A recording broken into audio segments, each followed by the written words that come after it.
welcome back to my channel. If you're new here, my name is Ginger. Welcome to the book club series part of this channel where we read a book by a Black author every single month. We review pages of that book every week, and by the end of the month, we review the book in its entirety, okay? Welcome back to my channel, y'all. I know y'all just finished watching my last video. Thank you so much. If you haven't already, go check that out. Yeah, let's get right into it. So I know it's mid-February, but I couldn't let us down, okay?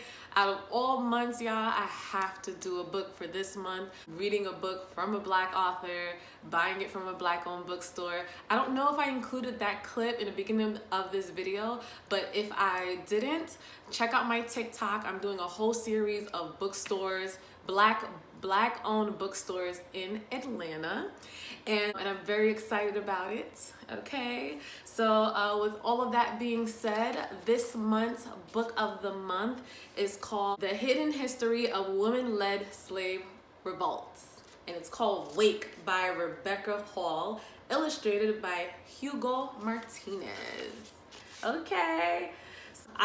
Of course, I picked up this book for obvious reasons, okay? Given that it's Black History Month, I thought a book would be more appropriate to read with this title, you know? And like clockwork, y'all, when we get a new book of the month, we're going to read the front, the back, the inside cover, just so we can get an idea of what we're going to read. And then I'll let you know by the end of this video what chapters we're going to be reviewing for the next, okay? So that being said, I already read the title of this book. Behind this, it says a lot, okay, which is a good thing. So I'll read about a couple things.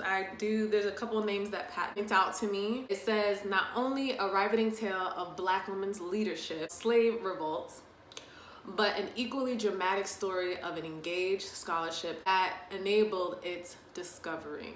Angela Davis, who is, as we all know, as a political activist and a professor of departments of history of consciousness and feminist studies of University of California, okay? You go, girl. We love us some Angela Davis, okay?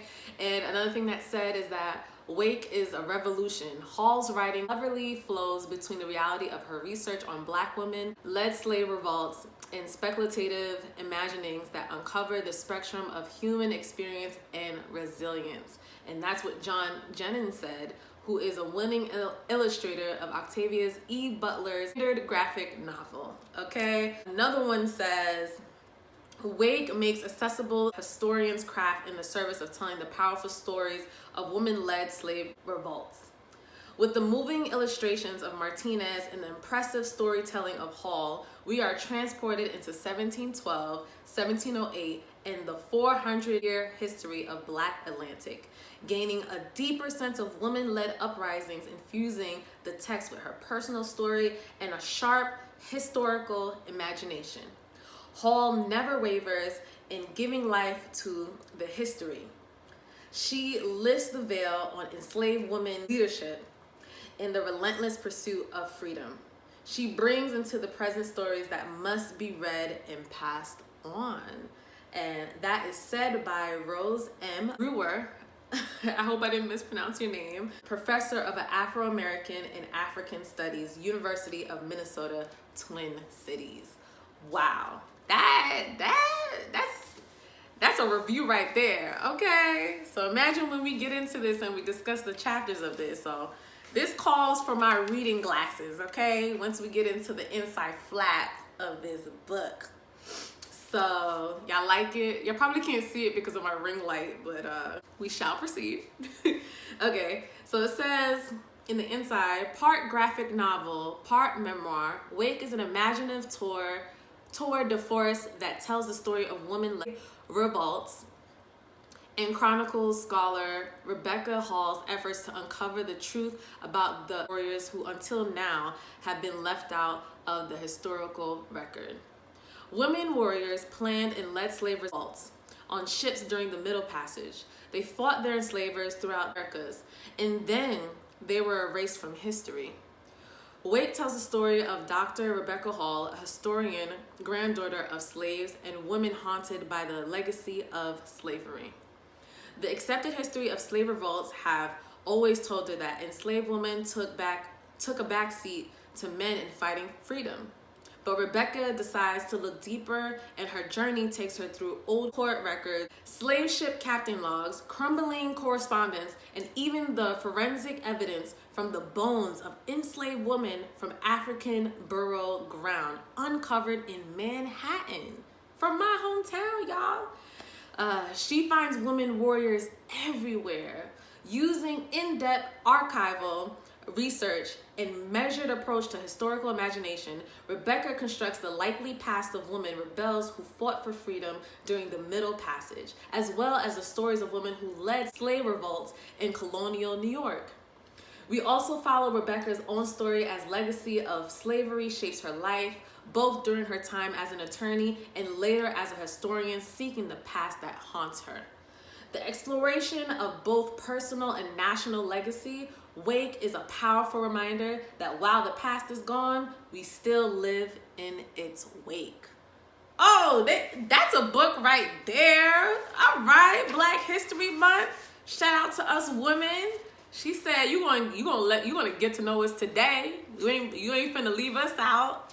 All right, and then there's an illustration, y'all, with the Atlantic Ocean in 1770. Wow, this is a really nice illustration. And wow, the illustration already is lit, y'all. Look at this. I almost cut myself. Look at that.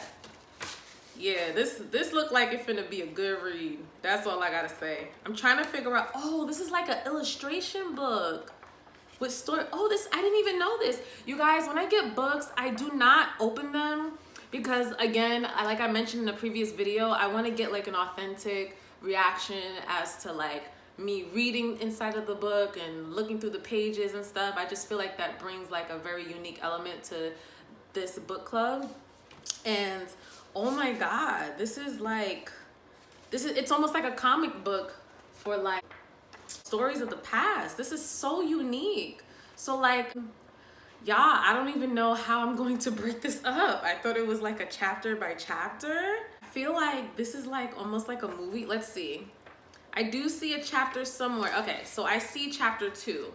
So I want to know how many chapters this book is so that way we can discuss like, because my plan was to read at least half the book by next Sunday. I don't know what date that is because I know today, by the time when you see this video, it should be on the 13th.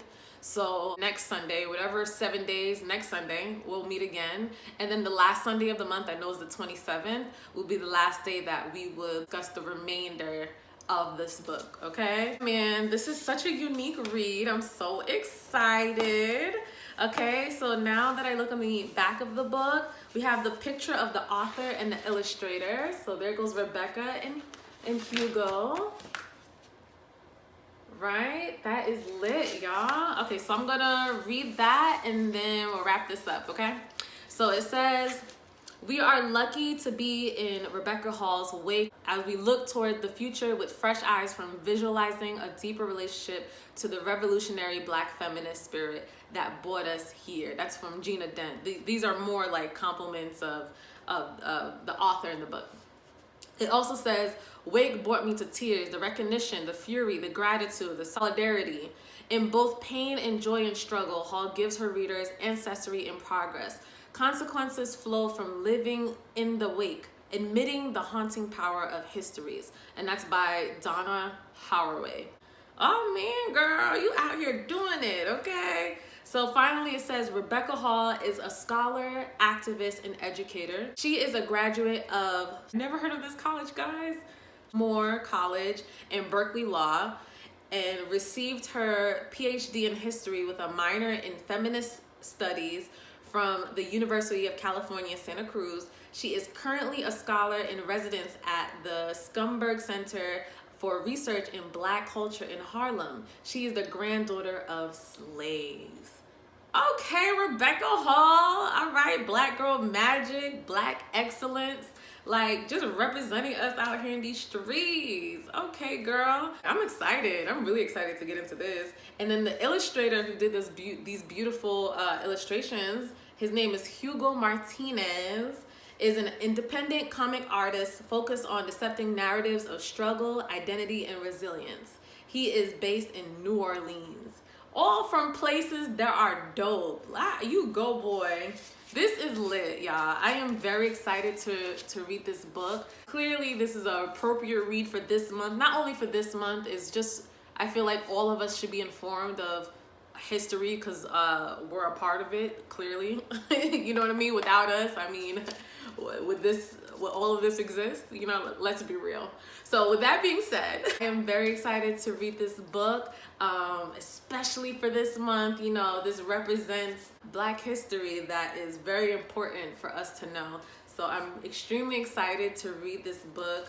It's very beautiful, it's vibrant, the illustrations look amazing already. So with all that being said, y'all, thank you for watching. I'm excited to read this book. Don't forget to rate, comment, and subscribe.